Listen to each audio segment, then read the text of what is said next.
আপনারা এই ছবির যদি কনটেক্সট আপনারা আশা করি সবাই জানেন যে এই ছবি যখন মেট্রো রেলের উদ্বোধনের সময় ছাত্রলীগ ঢাকা বিশ্ববিদ্যালয়ের ছাত্রলীগ থেকে আঁকা হয় এবং পরবর্তীতে যখন জুলাই এবং আগস্ট অভ্যুত্থান যখন দানা বাঁধে তো আগস্টের 2 তারিখ আমরা এখানে আসি এবং আসার পরে যে সাধারণ শিক্ষার্থীদের যে স্বতঃস্ফূর্ত ক্ষোভ এবং সাধারণ জনগণের যে স্বতঃস্ফূর্ত ক্ষোভ সেই ক্ষোভের বহিঃপ্রকাশ আসলে এই ছবিটিতে ঘটে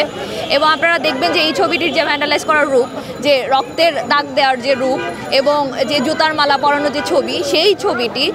আসলে সকল মিডিয়াতে যায় এবং সেটি আসলে ফ্যাসিবাদ বিরোধী যে ঘৃণা সেই ঘৃণার একটি বহিঃপ্রকাশ এবং সেই ঘৃণার একটি প্রমাণস্বরূপ আসলে বিশ্ব মিডিয়ার সামনেও আসলে সেটি এভাবে পরিবেশিত হয় এবং পরবর্তীতে যখন আসলে শেখ হাসিনা স্বৈরাচারের পতন ঘটে তখন এই ছবিটি কিন্তু ছিল একটি আন্দোলনের সাক্ষী। আপনারা দেখবেন যে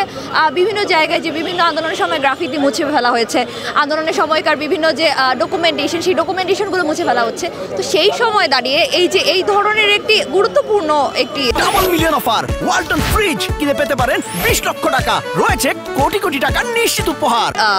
স্মৃতিস্তম্ভ যে স্তম্ভটিতে আসলে জনগণের যে সর্বস্তরের জনগণের সর্বশ্রেণী সর্বপেশার জনগণের যে ক্ষোভের বহিঃপ্রকাশটি ঘটেছিল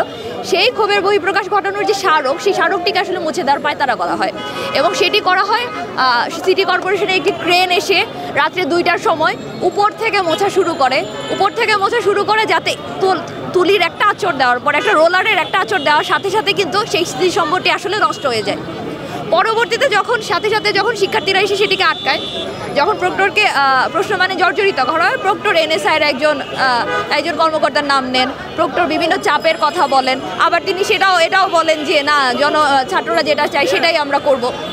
এই ধরনের ধোঁয়াশার মধ্যে আসলে ছাত্ররা সেখানে একটি ব্যঙ্গচিত্র প্রথমে এঁকে দেয় এবং ব্যঙ্গচিত্রটি আঁকার পরে আবার যখন সবার ঐক্যমতের ভিত্তিতে যে আগের ছবিটি ফিরিয়ে আনার চিন্তা করা হয় তখন আসলে গতকাল রাতে এই কাজটি শুরু করা হয়। তখন এখানে যে ক্রিয়াশীল ছাত্র সংগঠনগুলো আছে ক্যাম্পাসে ঢাকা বিশ্ববিদ্যালয়ে ছাত্র ইউনিয়ন, ছাত্র ফেডারেশন, ছাত্র দল, তারপরে বৈষম্য বিরোধী ছাত্র আন্দোলন সবাই মিলে আসলে এই ছবিটি আবার পুনরুদ্ধার করা হয় এবং তারপর যেহেতু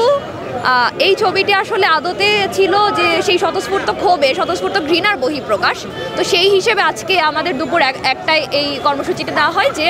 আবার যাতে সেই আগের ছবিটি পুনরুদ্ধার করার জন্য আগের যে ক্ষোভ যে ঘৃণা সেই ঘৃণা স্তম্ভটি আসলে সেই স্বতঃস্ফূর্ত ঘৃণারই বহিঃপ্রকাশ আমরা দেখতে চাই, সে কারণে আজকে এই কর্মসূচি।